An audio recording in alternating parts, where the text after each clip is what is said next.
kelompok Saleh Yazid minta agar dipersiapkan hanya pemekaran 5 kabupaten kota. Untuk provinsi? Belum provinsi tak. Belum provinsi, baru kabupaten. Dia tak mau kasih provinsi. Oleh saya jalan karena pertama sekali mau menciptakan musyawarah rakyat Pulau Riau itu saya buat dulu pertama reuni SMA 1 yang terbesar di Haji Pinang tahun 2099 sama ketuanya saya taruh Tati. Saya ini selalu tak pernah mau jadi ketua. Belakang layar. Kemudian sama Samsumar Hadianto, Kolonel dan Lanal. Itu kawan-kawan saya sekolah. Sudah siap, guru-guru sudah saya kasih cincin emas segala macam sampai menangis. Akhirnya kita berbicara lagi kemana Kepri kita bawa. Akhirnya tercetuslah waktu itu saya, Imam Sudrajat sama Akmal. Kau lah buat, kau kan yang Melayu gitu. Om di Daulat gitu. Nah, waktu itu di kedai kopi cuma ngomong-ngomong gini. Oleh saya, iyalah, saya siapkan, saya bilang kan gitu. Saya siapkan lah. Saya kumpulkan semua pemuka masyarakat di Jalan Soekarno-Hatta nih, di kantornya Pak Imam yang sekarang kantor apa tuh? Kantor zakat itu. Kumpul di situ, waktu itu tak punya uang. Kita hanya punya uang berapa perak aja, jadi oleh Samsumar dikasih 1 juta untuk beli kopi segala macam. Samsumar itu lantamal. Waktu itu setelah kita rapat habis, termasuk Raza. Jadi setelah kita runding-runding, kita tak punya dana. Mau minta ke Bupati dengan syarat. Ada syarat. Saya, Zulkarnain, Udrin Hod, bukan, Mutar Silin, Rusli Silin tak boleh masuk dalam tim musyawarah. Alasannya? Alasannya bertentangan dengan Manan mau dapat duit. Padahal ini saya tahu pengebosan aja, tapi saya diam aja. Sudah dapat uang 100 juta, kemudian dipotong oleh Golkar 25 juta, jadi tinggal 75 juta. Tapi sebelum itu ada seorang yang sangat-sangat harus kita hargai. Sebelum dapat dana ini, Rida Kaliamsi menjamin 30 juta sumbangan dari dia. Tapi dengan syarat tidak boleh disebut namanya. Manem, karena waktu itu dia kan di Opos, takut dikat sama Saleh Yazid. Nah, pada tanggal 15 Mei itu, jadi besok tanggal 15 Mei, malam 15 Mei itu mereka mau rapat di Tokyo. Oleh saya suruh pindah semuanya. Pindah ke Soekarno-Hatta. Tadi itu. Oleh saya sudah siapkan namanya deklarasi rakyat Pulau Riau. Dan saya tanda tangani kepada seluruh peserta musyawarah. Yang akhirnya besok pagi waktu mulai start berjalannya musyawarah, saya minta dari Tanjung Pinang Barat yang membacakan kesimpulan apa yang mereka mau. Yang itu saya suruh Rusli Silin yang baca. Maka yang pertama dibaca adalah deklarasi rakyat Kepulauan Riau. Maka berubahlah seluruh jalan musyawarah, tidak jadi kabupaten aja, tapi ditambah dengan provinsi. Cikal bakalnya untuk jadi provinsi. Jadi saya rubah itu. Tanpa ada itu tak mungkin. Dan itu tak bisa dirubah karena ini ada, sebetulnya mereka banyak tak tahu. ada komitmen saya dengan Satgas Bia waktu itu. Macam mana membunuh Rio Merdeka. Tapi saya bilang saya mau provinsi. Oke, kita dukung. Nah, itu ceritanya.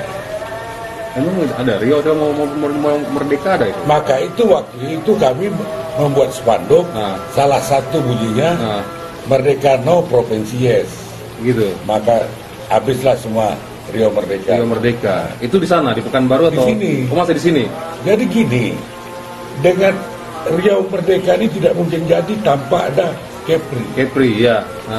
Saya pernah berbicara di Lemhanas bahwa Kepri itu adalah salah satu provinsi yang sangat menentukan di Indonesia ini. Karena secara geografis, Pelayaran bebas ya. Secara geografis, provinsi Kepri ini adalah safety belt security of Indonesia. Ya. Temenung itu semua orang, sampai saya disuruh sekolah di Lemhanas. Saya tak mau. Hanya saya bilang Lemhanas ini kan cuma macam mana mencuci otak. Ya. Bukan ciptakan saya pandai, saya bilang. Nah, itu ceritanya itu satu. Oke, udah selesai. Mandek. Ada tim 9 yang saya tak dimasukkan oleh si Raza ini karena saya menentang. Saya diam aja. Setelah berjalan berapa lama, Uzrin menjadi ketua DPR. Maka dia dimintalah kuasa dari KPKR, yaitu yang mendapat mandat dari rakyat untuk provinsi, untuk dia minta mandat dari KPKR, maka diberikanlah oleh KPKR kepada BP3KR. Ya. Nah, ini tahap kedua. Maka selesailah undang-undang inisiatif DPR oleh Uzrin tanpa ada rekomendasi dari gubernur. Jadilah undang-undang. Macet lagi karena Saleh Yazid mengancam Natuna.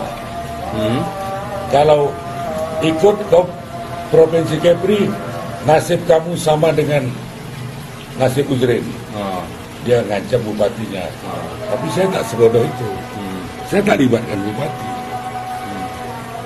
Tahun 2001 saya buat lagi, 2002 saya buat lagi. Musyawarah partai-partai politik di HI. Indonesia. Indonesia. Itu saya dikejar dari BIN, dari mana. Ini bisa isu nasional, dia bilang. Nasional, ya. Soekarno aja tak bisa buat gini, dia bilang. Saya ngomong sedikit aja.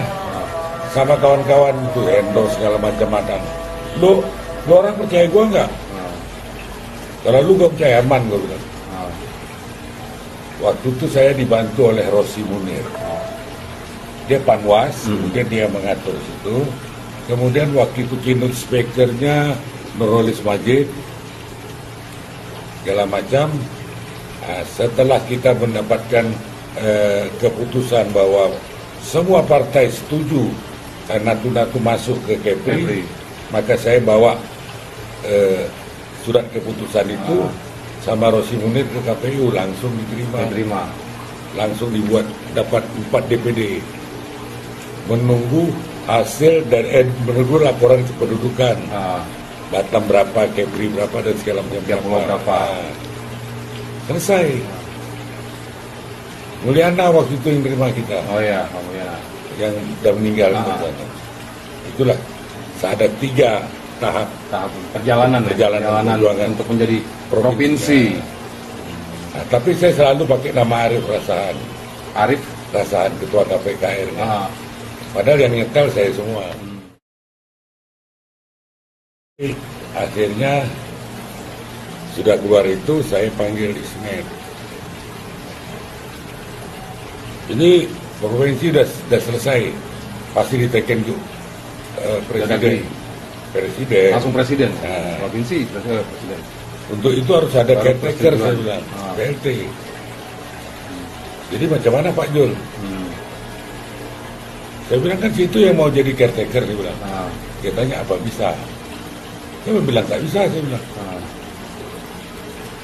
Saya telepon Adang. Dari Katun. Bukan, Adang Rukyatna. Itu teman saya dari muda sampai tua. Saya udah berkawan lebih kurang 50 tahunan. Saya cerita Madang. Pertama Madang bilang saya tak kenal Ismet. Saya hanya bilang waktu itu, lu tak kenal Ismet, tapi temen gua, lu mesti lihat muka gua dong. Man percaya gitu ya. Itu dia lama termenung, langsung dia angkat telepon. Ri, lu di mana Ri? Katanya. Oh, itu Ari Sabarno, Mendagrinya. Oh, iya. Oh. Langsung di Semarang, dia bilang. Kawan-kawan ini mau ketemu nih, hari Senin, gimana? Terus Ari Sabarno bilang, hari Senin saya ada rapat DPR. Saya bilang, rapat siang, kita pagi aja. Kalau gitu pagi aja, dia bilang. Atau ke rumah aja. Ke rumah lah, katanya. Tak lama, si Ari Sabarno nelpon Adang lagi di kantor aja, dia bilang jam 9. Nah, jam 9 Senin itu kita ketemu. Meeting di sana di kantornya. Oke semua. Terus saya minta CV-nya si Ismet. Masuk. Kata-kata dipanggil dari wawancara. Waktu naik ke Mega, itu berubah. Ada permainan. Nomor 1, calon gubernurnya Rusdi Zainal. Rusdi Zainal itu dari mana? Dari orang... Gubernur yang kena tangkap nih. Iya. Gubernur Riau. Waktu itu dia Gubernur Riau. Sudah baru saya naik gubernur. Nomor 2 Ismet. Nomor 3 Raja Tamsir. Raja Tamsir. Oleh saya ketemu sama Seknek Bambang Kusomo. Saya bilang bahwa untuk menjadi gubernur PLT itu harus eselon 1 yang masih aktif. Rusdi Zainal ini gubernur, jabatan politis bukan eselon 1, saya bilang. Langsung dibawa turun, diganti. Digantilah nama Ismet nomor 1, akhirnya nomor 2 si Raja Tamsir, nomor 3 saya masukkan Profesor Muhammad Zain. Gak ada apa-apa itu kan. Nah, sudah itu saya berangkat lagi ngadap Ibu Mega sama Pak Adang, dia tekem gitu. Dia buat disposisi. Bunyi disposisinya PLT Gubernur Provinsi Kepri Ismet Abdullah merangkap Ketua Otorita Batam. Itu loh bunyi. Itu keputusannya itu. Enggak, disposisinya. Disposisinya. Bawa ke Bambang Kusomo, langsung dibuat SK. Oh gitu ya prosesnya ini ya? Iyalah. Kan Seknek yang approval. Selesai. Jadi Pak Ismet langsung naik jadi gubernur. Gubernur. Banyak yang tak tahu. Pak Sani pun tak tahu kalau saya yang dudukkan Ismet. Terakhir Pak Imam yang cerita. Soalnya saya tak mau cerita. Soal dana-dana pun saya tak mau pegang. Selesaikan sendiri. Ini ajudan Ibu, ini ajudan Mendagri, ini nomor telepon Adang. Selesaikan sendiri. Soalnya nanti lah. Jadi tak bagus itu. Nanti bilang saya nyatot lah apa. Kalau kasih sedikit dia bilang masa gua kurang kan. Kalau dia ngasih sendiri kan dia tak bisa ngomong apa-apa kan. Iya. Itu semua pakai duit lah. Cuma tidak sebesar apa yang orang cerita. Di Indonesia ini mana ada yang tak pakai duit? KTP pun dulu pakai duit. Iya. Dunia ini udah parah. Ini sebetulnya pemilu ini harusnya ulang. Di mana-mana merampok semua. Suara hilang. Teman saya satu lokasi itu dapat 2.000. Sampai di kabupaten hilang. Sampai di KPU-nya hilang. Yang 2.000 tempatnya. Misalnya Tanjung Pinang Kota dapat 2.000. Sampai di KPU-nya hilang. Jadi mainnya di TPS sama PPK. Di TPS nggak ada saksinya gitu kan, harusnya nggak ada. Bayar juga. Semua bisa dibayar. Oh iyalah, saksinya nyari duit juga kan, mereka dibayar per hari kan. Orang udah tak peduli sekarang. Rakyat sudah apatis. Lu naik tak akan kenal gua lagi. Ya kan? Ya. Lu mau merampok urusan lu, pokoknya gua duit sekarang. Ya. Maka itu tak ada duit, biarpun punya nama besar tak akan naik. Akan dapat benar-benar. Orientasinya sudah money politik. Dah, Ya. ini parah nih. Sekarang. Seharusnya ini dibatalkan. Kemudian pemerintahan ini harus dibentuk pemerintahan transisi. Nah, kenapa berpikir seperti itu, Om? Sekarang apa mau jadi? Sekarang Kan kalau pemilu 2014 ini adalah pembelajaran supaya kita memang belajar demokrasi. demokrasi ini udah kebablasan. Iya, melihat kondisi 5 tahun terakhir ke sini kan memang udah kebablasan. Yang setelah SBY menjabat lagi, aturan hukum segala macam kan berantakan tuh Semua. Tidak punya tindakan, kejadian apapun ya sudah minta maaf, selesaikan, tidak langsung tindak benar. Dan orang-orang yang memang lemah hukum justru dikorbankan, disikat atau diselesaikan gitu kan. Nah, sehingga ya itu tadi Om bilang rakyat apatis. Kan lihat kejadian di depan mata gitu, Om. Kayak gitu kan. Termasuk saya sendiri lah yang pemilu cuek kayak gitu. Karena ya terus terang kita kan masih berpikir masalah urusan perut, Om. Kesenjangan sosial cukup tinggi. Terus hak rakyat juga tinggi, sementara kewajiban rakyat cukup tinggi tapi haknya tidak terpenuhi gitu. Itu bayar pajak semua dipajakin, tapi untuk kesehatan segala macam kan kita nggak. Sehingga banyak sekali kasus pemilu ini kan ada yang dibolongin semua, ada yang dibakar tengahnya, ada yang digambar, ada yang gitu kan. Nah, itu kan berarti kan kalau rakyat pinter kan kalau pemerintah pinter kan dia bisa melihat, oh iya sekian persen dong harusnya LSI dan teman-teman lain itu kan Effendi Ghazali dia bisa melihat itu, membuat persentase berapa rakyat, bukan melihat Kemarin LSI itu kan ribut, hilang semua suara. Iya. Itu baru berapa seluruh macam mana tidak ulang kembali. Iya.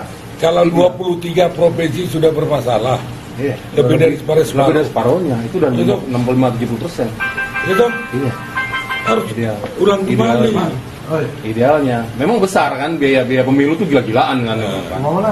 Apa boleh buat? Iya.